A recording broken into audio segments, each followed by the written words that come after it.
Hello, sewing friends. Thanks for tuning in to the TurboPurr channel, where we love the sounds of happy cats and smooth running sewing machines. My name is Ramona. Today I'll be showing the superhero quilt I made with Moda Fabrics.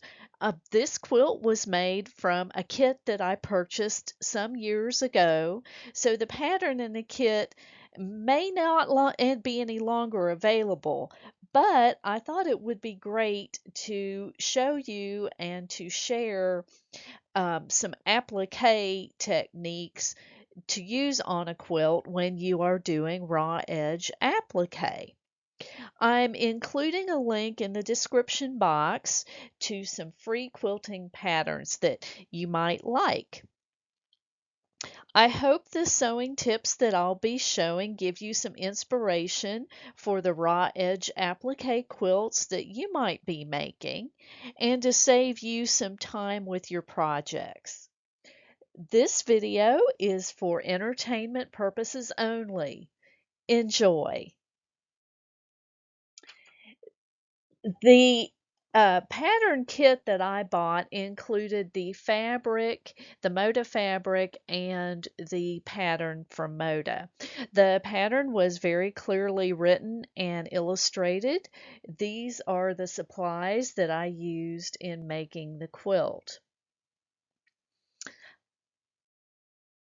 And I wanted to mention here that this quilt kit included a pre-printed fabric panel with the cartoon and the call out and some extra embellishments, including the mask.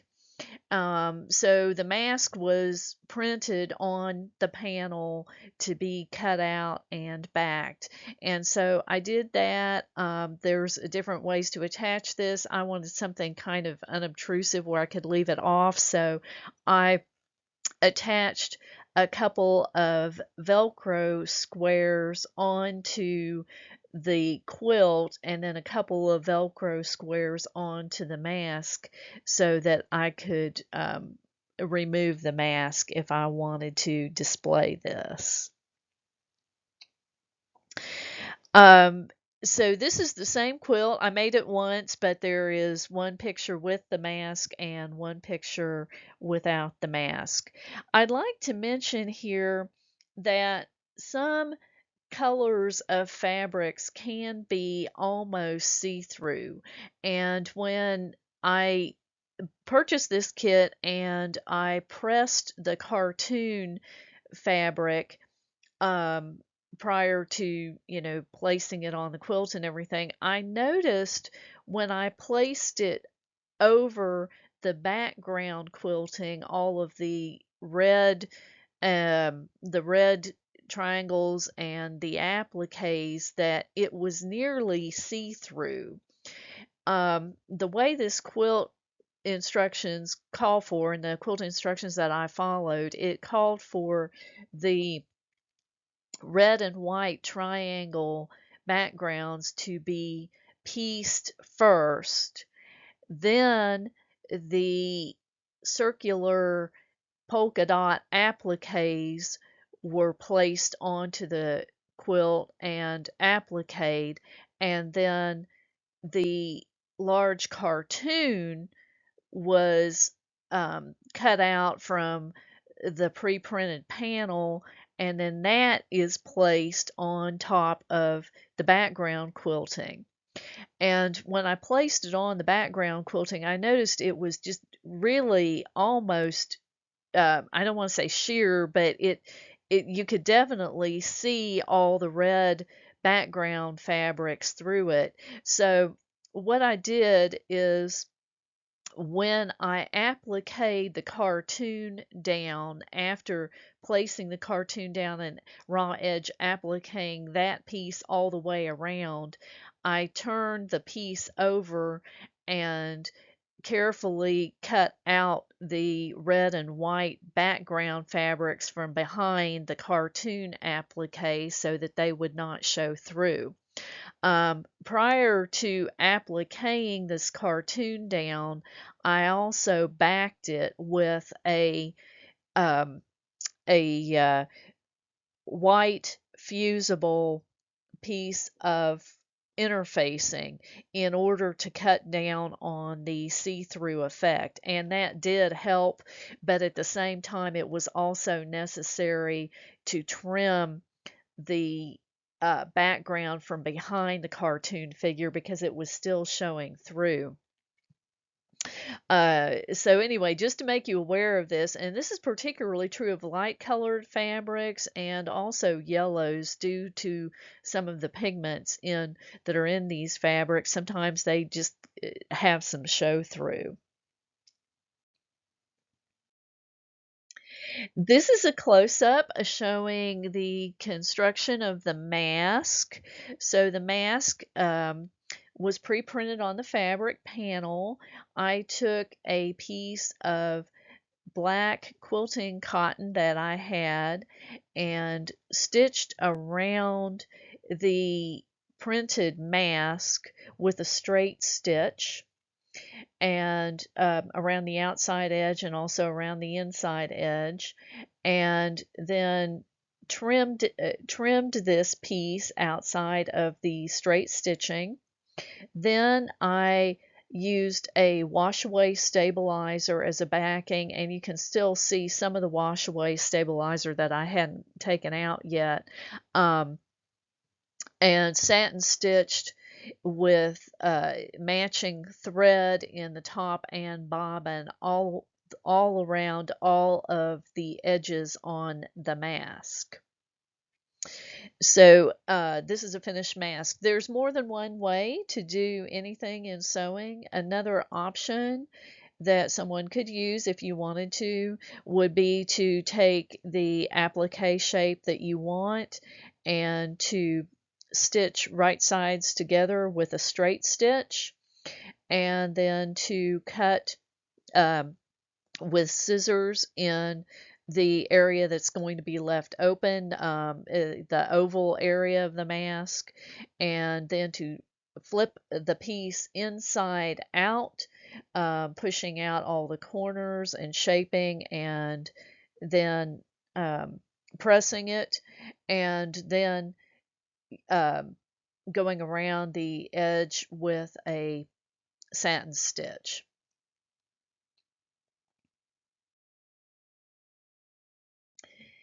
I pieced the pattern according to the pattern instructions. First, the red and white triangle pieces were pieced together, and then after that, the circular polka dot pieces were cut and placed on top, and then appliqued to the background triangle pieces. The instructions in the pattern called for rings of fusible web to be used on the wrong side of the circles in order to more easily hold these pieces down and keep the raw edges neat. The rings are used only on the outside edges of the circle. So the pattern included the ring, and so I measured that, and then I went to my scan and cut and used the pen tool and the scan and cut to draw the rings onto the paper side of fusible web. Now, here I would like to mention that you have to be very careful when putting certain materials on top of a scan and cut mat, because it can really become very messy, and with certain things like fusible web, I would never want to put that directly on a scan and cut mat because you'd never be able to get it off. So I took the paper side of the fusible web and just used just the paper to draw this. What I ended up eventually doing is just cutting out the fusible web with the scan and cut. So in other words, instead of drawn lines, I just had the scan and cut the rings out for these shapes. And when I did that, I used a low tack mat, and I had the paper side facing the low tack side of the mat so that the fusible web was never in contact with the mat. Um, and that really helped speed up the process with doing that. Once I had the cutout rings, I fused them to the applique fabric, and then after that, all I had to do was just cut around the outside edge of the ring with the scissors, and it made things very nice and neat and fast. This is the back of the quilt showing where the raw edge applique has been applied to the quilt with an applique stitch. I used wash away stabilizer around the applique stitching to hold it down. I did not cut circles um, of wash away stabilizer. I just used various pieces that I had, and I just made sure that I had something on the back as of it as I was going all the way around and doing these raw edge appliques. A circular tool on your sewing machine, if you have that, might also be very handy. I didn't do that. I just used the sewing machine and just used the raw edge of the fabric to guide all the way around. And I used a 100% cotton sulky variegated thread in the sewing machine to do the raw edge applique stitch all the way around. I wanted to note here that the top of the spool suggests using a 90/100 top stitch needle. 100% cotton thread is delicate, and the the 90 to 100 top stitch needle has a larger eye on the needle, which helps cut down on the friction on as you are sewing in the machine. So it helps cut down on the friction so that there is less thread breakage. And also, when you're using delicate threads like that, you are not sewing at a top speed. You're often slowing the machine down. And in doing detail work like this, it was not a problem at all. I had very little thread breakage and everything worked really well. But I wanted to mention that depending on what kind of thread you are using, you will want to check and find out which needle type and size you should be using for it in order to get your best results. I like to stitch in the ditch on quilts. I like the unobtrusiveness of stitching in the ditch and being able to really show off the fabric patterns in that way. So on my quilting, I sewed over the seams that are in the quilts, and I also sewed around the applique circles. The large cartoon appliques on the quilt were applied in the same manner as the smaller circular appliques. With the large appliques, the cartoon fusible web strips were applied around the outside edges, and the applique panel was trimmed to fit. So it was placed and trimmed and fit and fused down with the strips of the fusible web in order to hold everything into place until it could be um, outlined with the applique stitch all the way around. Um, I used a black bobbin thread in the bobbin when I was doing the quilting, and it gave a very nice result. The bobbin stitch is very unobtrusive on the back of the quilt.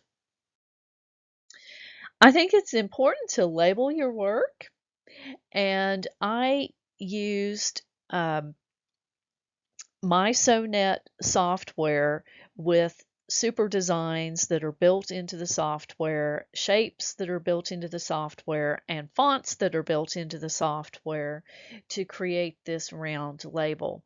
I really kind of like using the round labels. I think that they're fun and they pop, and they're also really easy to do. Of course, you could use any label that you liked. I like to include the date. The date on this one is yellow, so it's a little bit hard to see, but the year the quilt was made. The little design in this is one of the built-in designs. It's in the My SewNet software super designs. One thing that you can do is if you like to use pre-printed labels, which many people do, or if you use some other type of a label, I like to use a piece of fusible stabilizer and or also fusible interfacing could be used, but anyway, something fusible. And I stitch with a sewing machine with a straight stitch around the entire edge of the label. So I stitch the fusible interfacing to the label and then cut a slit with the scissors in the fusible interfacing and then flip it so that everything is right side out. And you have to make sure when you do this that you have the fusible stabilizer, that the fusible stabilizer ends up on the outside of the piece, because the point is that once you get it turned and ready to go onto the quilt, then you can take your iron and press the label to the back of your quilt, and you have a nice, neat edge. So that is one of the things that I really like to do. And to finish up the quilt sandwich, um, I stack everything together, and the binding that is called for in this pattern, it called for a strip of binding 2.5 inches wide to be used. I folded the binding in half with the wrong sides together so that the pretty outside of the binding is showing. In this case, it really didn't make a lot of difference because the binding was just a solid black color of binding, so there wasn't really a right and a wrong side. And then align the raw edges to all the raw edges of the binding and the raw edges of the quilt together, and then stitch all the way around with a 1/4 inch seam, mitering the edges, and then finishing, connecting the edges of the binding all the way around. So after I do that, I like to press the binding and fold it around the quilt sandwich, and then stitch in the ditch or stitch on the edge to secure all of the loose edges, and then give it a final press. Some people prefer to apply the binding to the front of the quilt and then wrap it around to the back and then stitch in the ditch from the front. Sometimes I do that. In this case, I applied the quilt binding to the back of the quilt, and then I wrapped it around to the front and then stitched the folded edge that was on the front piece all the way around. I'd like to mention here that I like when I'm stitching the folded binding raw edges to the raw edges of the quilt sandwich, that I prefer to use a serger overlock stitch, either a 3-thread or a 4-thread overlock, to attach the binding. I find that it's just quicker and easier, and I feel like I can get a more even edge that way. I use a seam guide on my serger to help keep everything straight. And I just feel that I'm getting a neater edge somehow when I do that. But of course, any sewing machine, 1/4 inch foot will give you very similar results. So that's totally a preference. I hope that you have enjoyed this video. This is a photo of some of my sewing companions and helpers. They're taking a nap together. They're two brothers. If you enjoyed this video, please give it a thumbs up and subscribe. I would love to hear in the comments about what you are making, and I hope that you have enjoyed this video. Please take a look at the description box. I'll drop a link to some of the some free patterns and also some of the materials that I used in creating this. Thank you very much, and you have a wonderful day. Happy stitching!